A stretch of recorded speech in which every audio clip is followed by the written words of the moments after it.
প্রভু যিশুর নামে আপনাদের সবাইকে অভিনন্দন জানাই। সদাপ্রভু যুবক যুবতীদের তিনি খুবই ভালোবাসেন। যিশু আমাদেরকে সমস্ত বিপদের হাত থেকে রক্ষা করতে পারেন।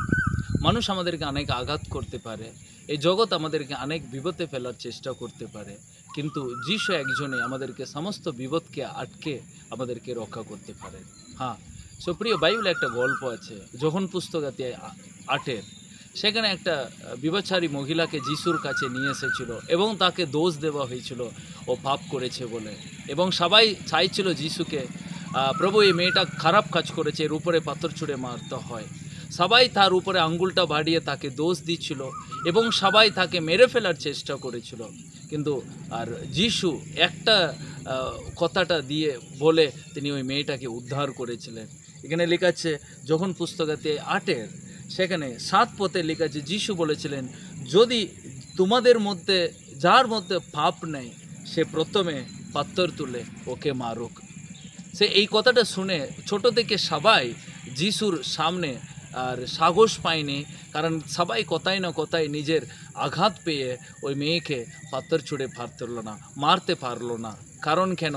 তারা সবাই বুঝতে পেরেছে আমরাও পাপী, আমরাও অনেক ভুল করেছি, আমাদের অধিকার নেই এই মেয়েকে আমরা দোষ দেবার।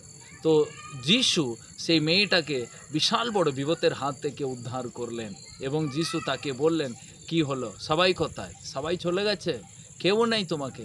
যিশু বললেন, আমিও তোমাকে বিচার করব না। ওই জায়গাতে একজনে নিষ্কলঙ্ক মানুষ হতে পারে, ওটা প্রভু যিশু।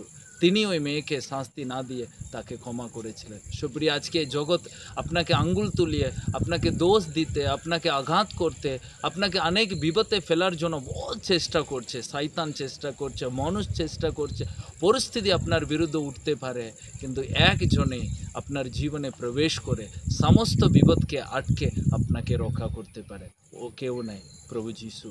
আজকে আপনি ছুটে গিয়ে যিশুর কাছে নিজের জীবনটাকে বলুন, আপনার পরিস্থিতিকে বলুন, যিশু আপনাকে রক্ষা করবে মানুষের হাত থেকে, বিপদের হাত থেকে, সমস্ত অশুভ শক্তির হাত থেকে।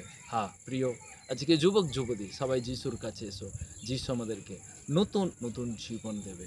এই বাক্য সবাইকে আশীর্বাদ নিয়ে আসুন। God bless you.